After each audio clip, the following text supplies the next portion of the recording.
Prime reality, definition.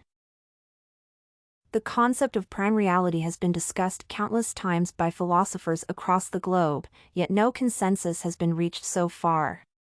There are numerous approaches to defining the notion of prime reality. For instance, there is the assumption that God represents it. Other philosophies suggest that the prime reality is purely materialistic, whereas some assume that it is defined not by God but by multiple deities, polytheism. Seeing that there is currently no observably reasonable way to prove that the material cosmos represents the entire prime reality, a significant number of people maintain their faith in the higher power that defines the way in which people see the world. The identified standpoint can be deemed as the manifestation of monism as opposed to pluralism, which implies that multiple realities exist. Nature of the world around. Speaking of which, the very essence of the universe and, therefore, the environment that surrounds people is also an unequivocal mystery. The attempts at interpreting the nature of the world can be considered the manifestation of spirituality developing in people.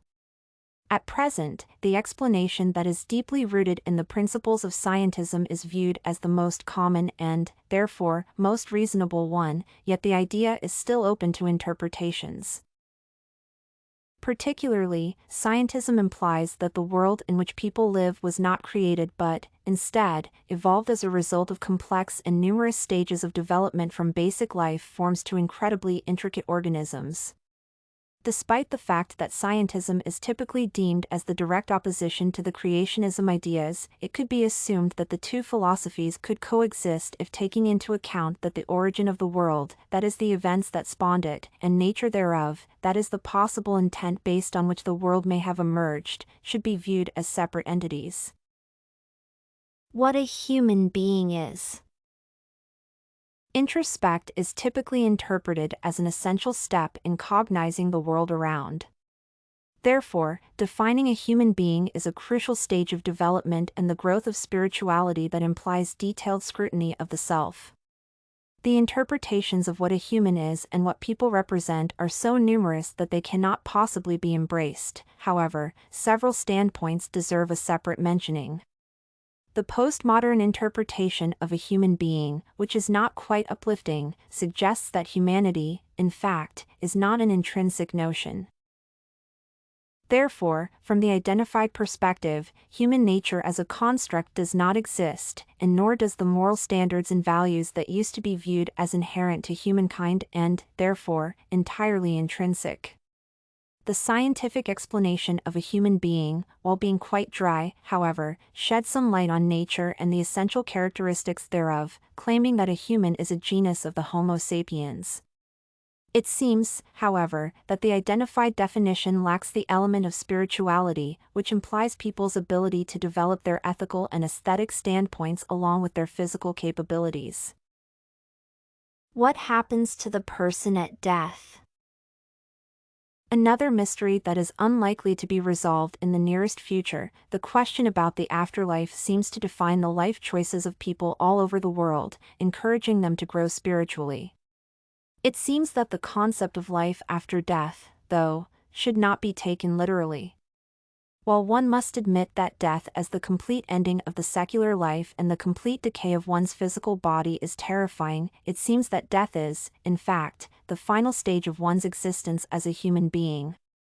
While entirely dismissing the idea of God as the superior being that may have created life on earth would be too hasty a decision, it seems that the so-called afterlife does not start immediately as the earthly life ends.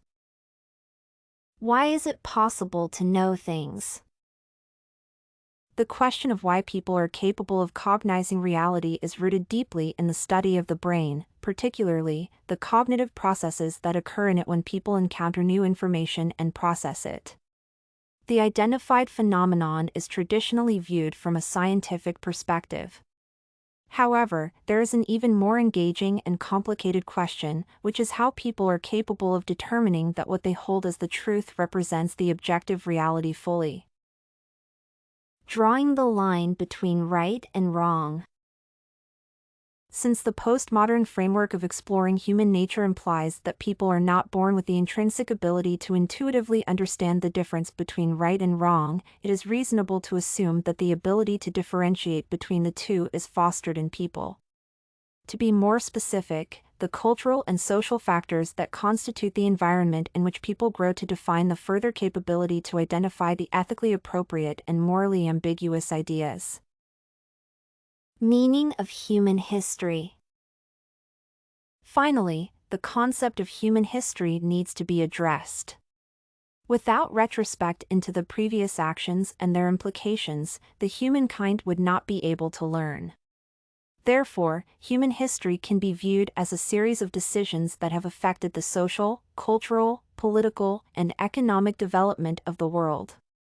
Moreover, history also needs to be perceived as the experiences that need to be analyzed so that the further decisions made in the context of cross-cultural communication should lead to easier negotiations and more successful outcomes. StudyCorgi.com has everything you need for successful studies. Writing tools, informative articles, and essay samples. Come check it out!